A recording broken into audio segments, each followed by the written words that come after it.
कराची की बहाली के लिए 1100 अरब रुपए दरकार हैं। मैं ऐसा क्यों कह रहा हूं ये वीडियो में आगे चलकर बताता हूं। लेकिन कराची में होने वाली चंद घंटों की बारिश ने इंतजामिया के दावों की कली खोल दी। इस तरह की बहुत सी खबरें आपने पिछले 2-3 दिन में ज़रूर सुनी होंगी। बहुत से अखबारात, टीवी चैनल्स और सोशल मीडिया पर मुख्तलिफ सियासी जमातों के लोग, टीवी एंकर्स और मुख्तलिफ दानिश्वर हजरात भी इस मौजू पर बात कर रहे हैं। मज़े की बात तो यह है कि सियासी जमातों से ताल्लुक़ रखने वाले ज़्यादातर वो लोग हैं जिनकी अपनी पार्टियों ने इस शहर की बर्बादी में या इस शहर के इंफ्रास्ट्रक्चर को डैमेज करने में बड़ा किरदार अदा किया है। लेकिन वो सिर्फ मौजूदा शहरी हुकूमत किसी खास टाउन पर तनकीद करके अपना दामन मुकम्मल साफ दिखाने की कोशिश कर रहे हैं। आइए इस वीडियो में आपको बताता हूँ कि इस शहर को, इसके वसाइल को किस किस सियासी जमात ने कब कब और कितना लूटा। सबसे पहले आते हैं उस बात की तरफ कि कराची की बहाली के लिए कम अज कम 1100 अरब रुपए दरकार है।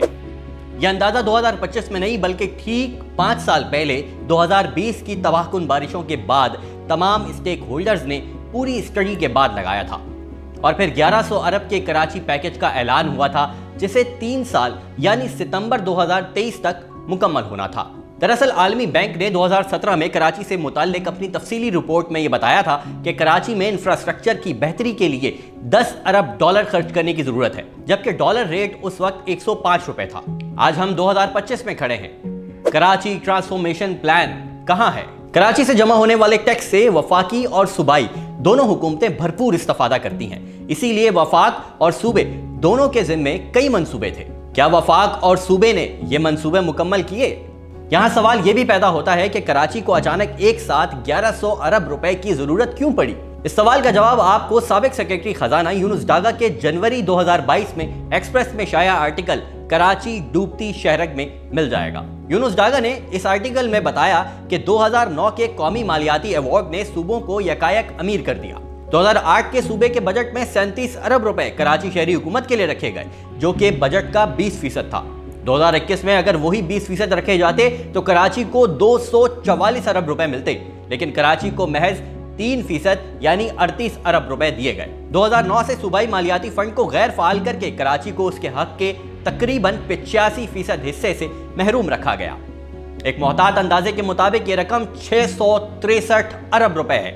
इसी तरह 2008 के वफाकी तरक्याती प्रोग्राम में कराची के लिए 6.16% रकम कम होकर 2021 में सिर्फ 2% रह गई। अगर कराची की तरक्की को वही फौकियत दी जाती तो वफाकी हुकूमत से भी कराची को 286 अरब रुपए इजाफी मिलते। लिहाजा अगर कराची को 2008 तक मिलने वाले मालियाती वसाइल को रोका ना जाता तो आज वर्ल्ड बैंक को कराची की शहरी सहूलतों में 10 अरब डॉलर का फुकदान नजर ना आता। यूनुस डागा के आर्टिकल ने कराची की तबाही के असबाब बिल्कुल वाज़े कर दिए। अगर कोई कराची की तबाही की जिम्मेदारी लूले लंगड़े बल्दियाती निजाम पर डालना चाहता है तो यह सिर्फ एक गलती है। कराची की तबाही के जिम्मेदार सिर्फ और सिर्फ वफाकी और सूबाई हुकूमत और उनमें शामिल जमातें हैं। 2008 के बाद सूबाई हुकूमत और मुख्तलिफ वक्तों में आने वाली वफाकी हुकूमतों ने मुल्क की इक्तसादी शहरत को नजरअंदाज कर दिया।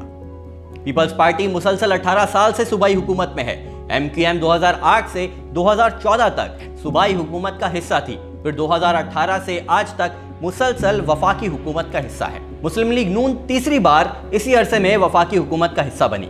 नून लीग और पीपल्स पार्टी के बरक्स कराची से 14 सीटें जीतकर वफाक में MQM के साथ हुकूमत बनाने वाली PTI भी अपने 3.25 साल में कराची को इसका जायज हिस्सा नहीं दे सकी। आज कराची की तबाही और बर्बादी की वही सियासी जमातें जिम्मेदार हैं जो पिछले 18 साल से सूबाई और वफाकी हुकूमत का हिस्सा हैं। सब ने अपनी अपनी इस्तात और मुद्दत हुकूमत के हिसाब से हिस्सा डाला। कराची को इसका जायज हिस्सा पीपल्स पार्टी, नून लीग, PTI और इन तीनों की इत्तेहादी MQM ने कभी नहीं दिया।